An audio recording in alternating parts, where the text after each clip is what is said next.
Amigos, bienvenidos a vuestro canal Seguidores del Camino, en donde hoy estamos celebrando ya los 200 suscriptores,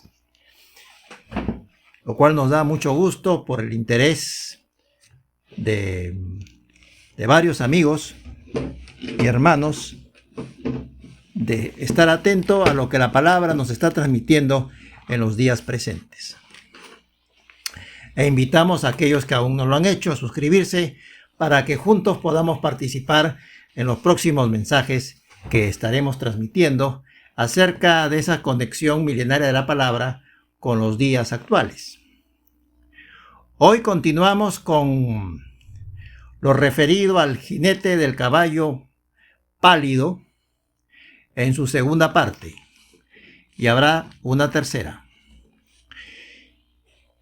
En esos tiempos en el cual el jinete va a irrumpir, también de manera paralela se está produciendo una restauración en ese retorno a las sendas antiguas, en ese regreso del hijo pródigo, en esa casa de Israel que se extendió por los diferentes países del mundo y que por un silbido está regresando a beber de la savia original. En torno a ello, que también es una señal profética interesante e importante, leamos Ezequiel 37 en los versos 9 y 10, que dice lo siguiente: me dijo, profetiza al espíritu, profetiza, hijo de hombre, y di al espíritu que así ha dicho Yahweh el Señor. Espíritu, ven de los cuatro vientos y sopla sobre estos muertos y vivirán. Profeticé como me había mandado, y entró espíritu en ellos y vivieron y se pusieron en pie. Era un ejército grande en extremo. Habla de los 4 puntos cardinales. Grande en extremo. Siempre la casa de Israel ha sido más grande en número que la casa de Judá. En Ezequiel 37, en los versos 11 al 14, sigue diciendo la palabra. Luego me dijo, hijo de hombre, todos estos huesos son, acá no hay nada interpretativo, la Biblia es explícita, dice, todos esos huesos son la casa de Israel. Ellos dicen, nuestros huesos se secaron y pereció nuestra esperanza. Estamos totalmente destruidos. Por tanto, profetiza y dile que así dicho Yahweh el Señor. Yo abro vuestros sepulcros, pueblo mío. Os haré subir de vuestras sepulturas y os traeré a la tierra de Israel. Y sabréis que yo soy Yahweh cuando abra vuestros sepulcros y os saque de vuestras sepulturas, pueblo mío. Y el verso 14, pondré mi espíritu en vosotros y viviréis, y os estableceré en vuestra tierra, y sabréis que yo, Yahweh, lo dije y lo hice, dice Yahweh. En otra versión, en la versión Torres Amat, y también en la Biblia Latinoamérica, dice lo siguiente. En Ezequiel 37, ahora leyendo el verso 6. Y pondré sobre vosotros nervios. Ojo con esa palabra. Y haré que crezcan carne. Entonces, primero nervios, luego carne sobre vosotros. Y los cubriré de piel. Tercera etapa de restauración. Primero nervios, segundo carne, tercero piel. Y os daré espíritu y viviréis, y sabréis que yo soy el Señor. Es interesante establecer que la Biblia es específica respecto a la casa del cual se está diciendo y se está hablando aquí a través de las Escrituras. Y habla que esa casa ha estado en una condición de estar secos al haber sido apartados de las instrucciones para la vida, conocida como Torá. Envueltos en costumbres de gentiles, que se consideraban destruidos por ello en referencia a lo que antes habían sido. Solo se destruye lo que antes era. Inmediatamente les dice, pueblo mío. Los pondré en su tierra a través de ese mensaje que llega con una promesa profética conocida como el arrebatamiento. Tanto el arrebatamiento como la segunda venida de Yeshua es el mismo suceso, el mismo acontecimiento.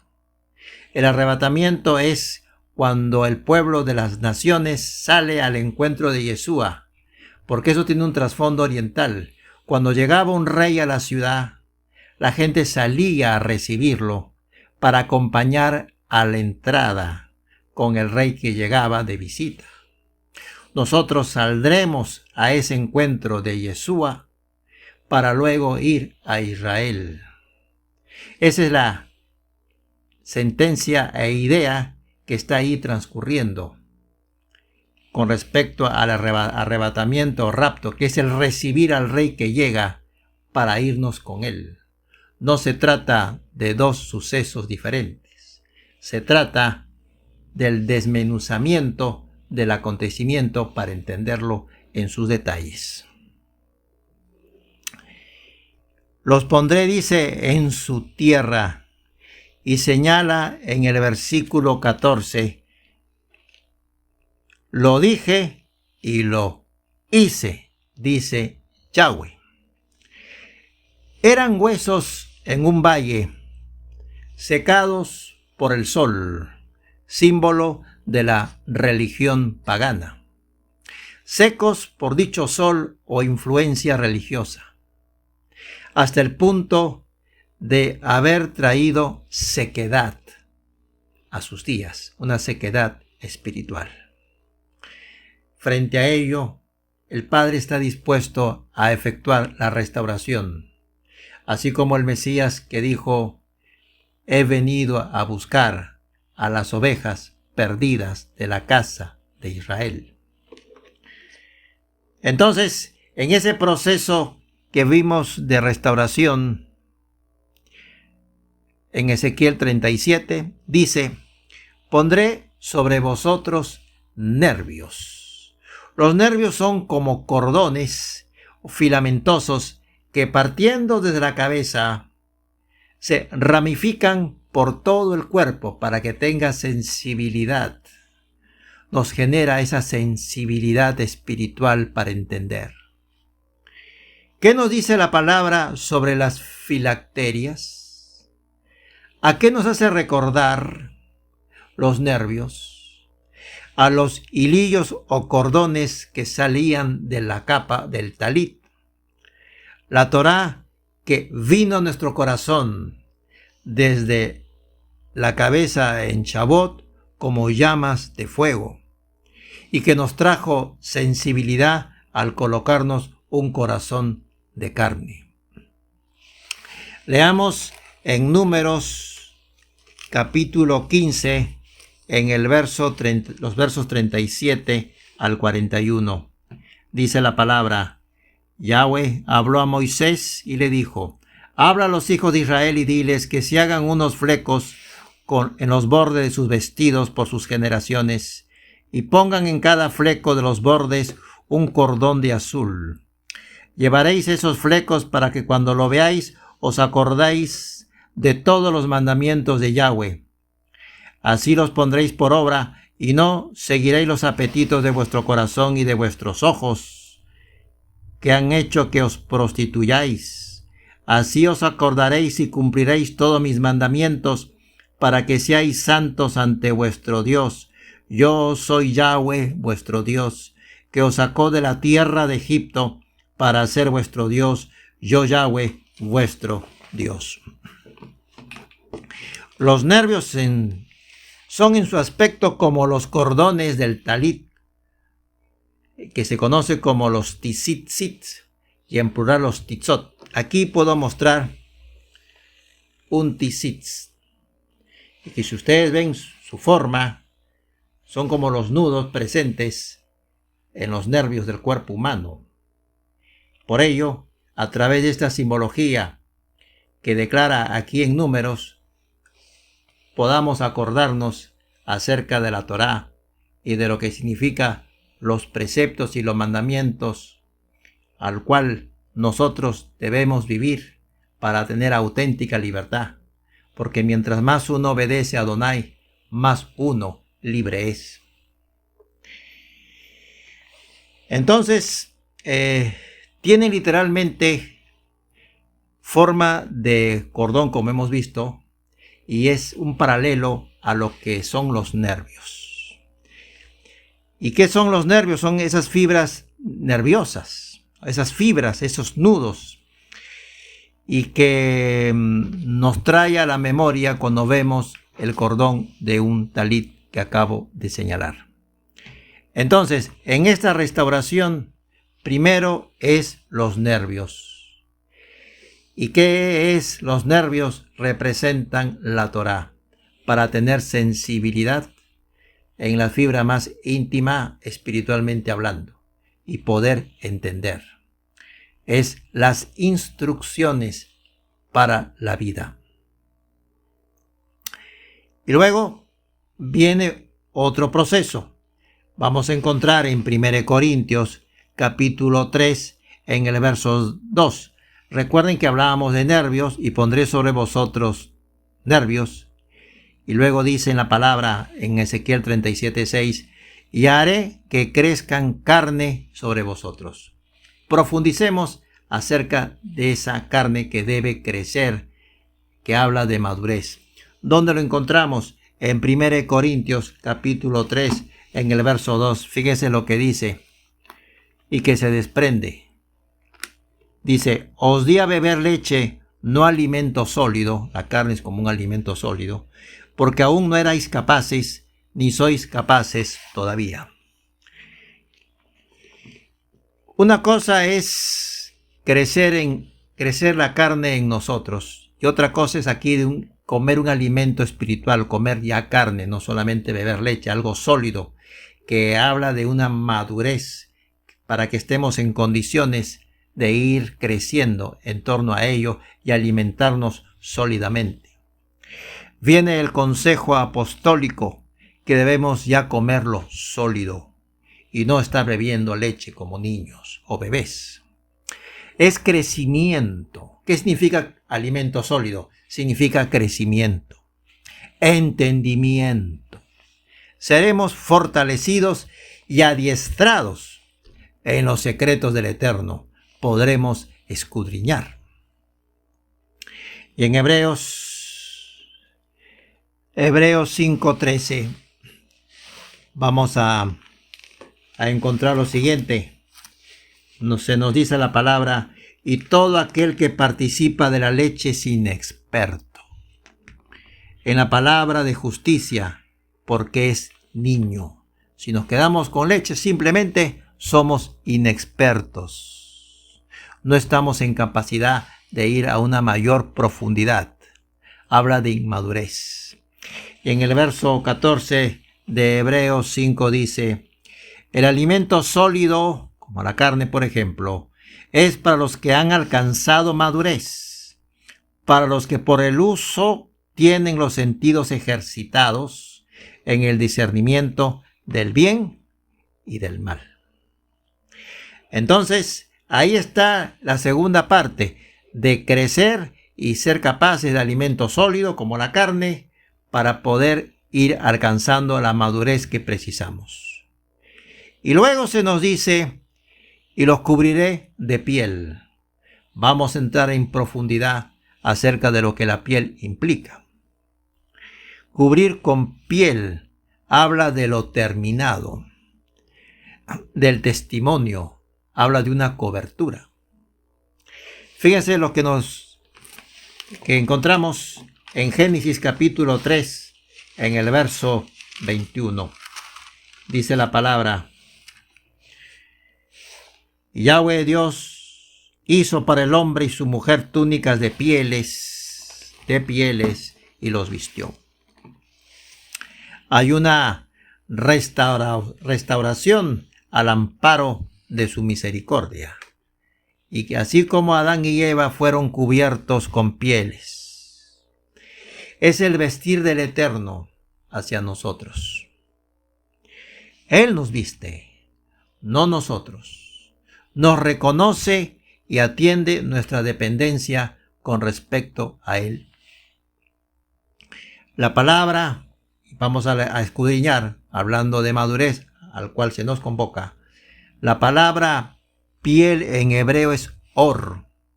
Si pronunciamos al deletrearla, diríamos Ajim Van Resh. Al principio Elohim vistió a Adán y Eva con vestido de luz. La palabra hebrea para luz y piel se diferencia por una sola letra. Aleph para luz y Ajim para piel. Aleph es 1. Ajim, cuyo peso numérico es 70, porque en el hebreo tiene una connotación, los vocablos tienen un peso en números. ¿Y 70 qué significa? 70 significa naciones. Está relacionado con la casa de Israel, con ese Israel esparcido entre naciones.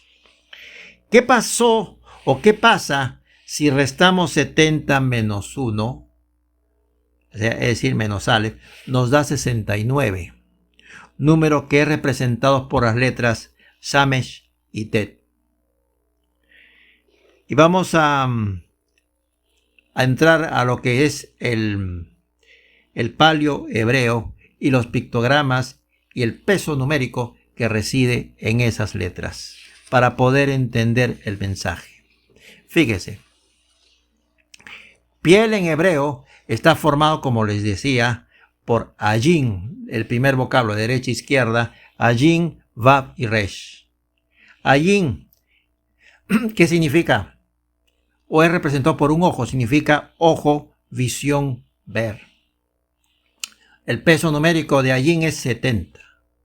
Vav es representado en el palio hebreo por una estaca, por un clavo.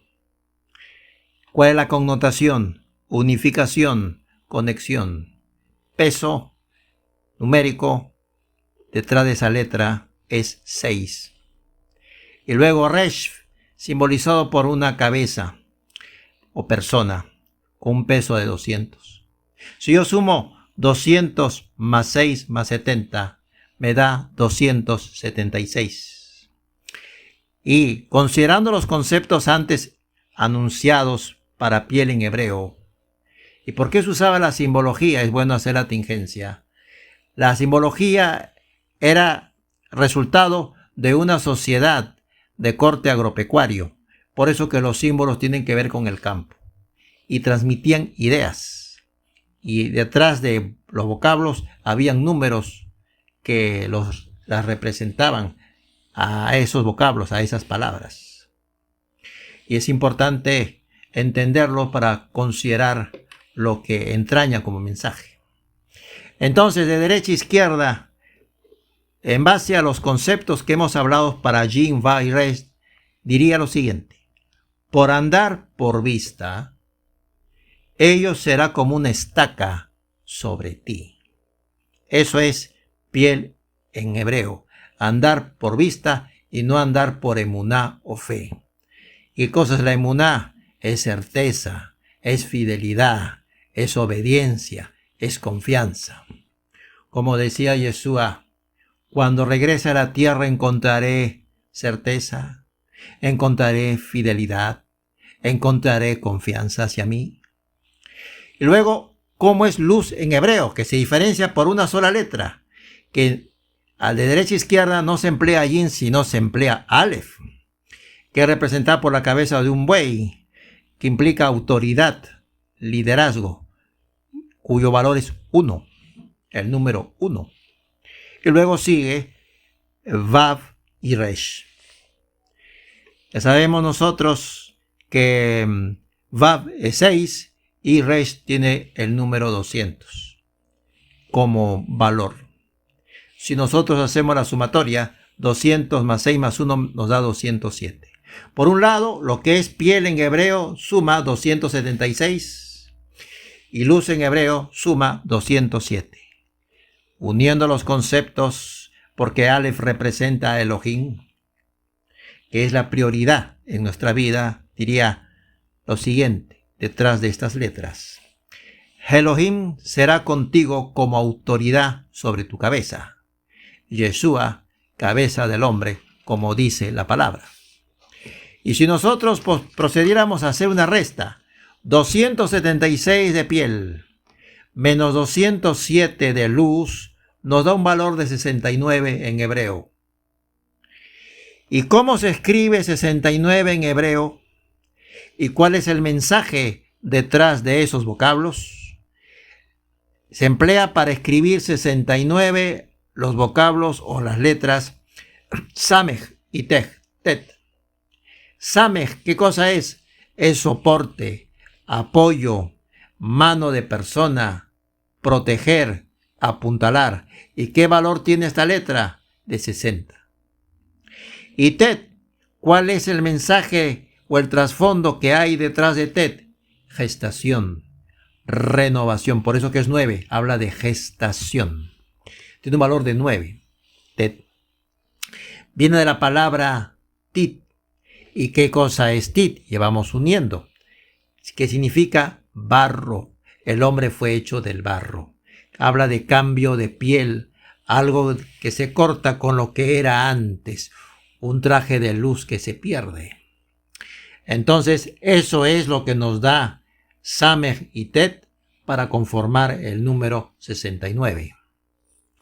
¿Y cuál es el mensaje si nosotros leyéramos Samej y Tet desde su connotación? Se formaría la siguiente frase: al haberte apoyado en Hasatán, aquello que fue gestado se corta, trayendo un cambio de piel.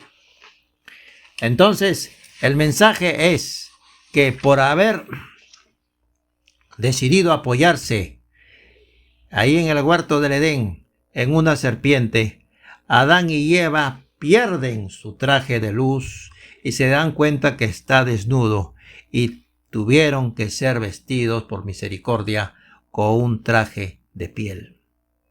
Lo de Ezequías 37 en cuanto a piel es que nosotros brillaremos como las estrellas. En Daniel 12:3 encontramos lo siguiente. Vamos a Daniel, capítulo 12, en el verso 3. Aquí lo tengo anotado. Dice: los entendidos resplandecerán como el resplandor del firmamento, y los que enseñen la justicia, es decir, hacer lo correcto, a la multitud como a las estrellas a perpetua eternidad. Así brillarán. Por ello que Daniel habla de entendidos. Conocen la Torá, profundizan para poder enseñar, tal como lo expresa Ezequiel, paso a paso, como hemos visto. Desde los fundamentos, no hay atajos, y siempre desde los cordones o nervios de un talit. En Juan capítulo 12, en el verso 49, nos dice la palabra: yo no he hablado por mi propia cuenta. El Padre que me envió, Él me dio mandamientos de lo que he de decir y de lo que he de hablar. Así como Yud-Hei Vah-Hei le dio instrucciones a Moshe, a Moisés, igual Yeshua recibió mandamientos de lo que ha de comunicarnos, de lo que ha de hablarnos. No existe tal cosa como eso era en el Antiguo Testamento o en el Antiguo Pacto. Es Yahweh quien le comunica al Hijo, a Yeshua, lo que nos ha de decir. No para que queden clavados en una cruz tales mensajes o mandamientos. Es el Padre eterno que ha comunicado todo, repito, todo lo que Yeshua debe enseñarnos cuando vino al mundo. Como dice en Juan 12:50, en la Biblia en versión lenguaje actual, que dice, y sé que los que obedecen los mandamientos de mi Padre tendrán vida eterna. Por eso les he dicho todo lo que mi Padre me ordenó enseñarles.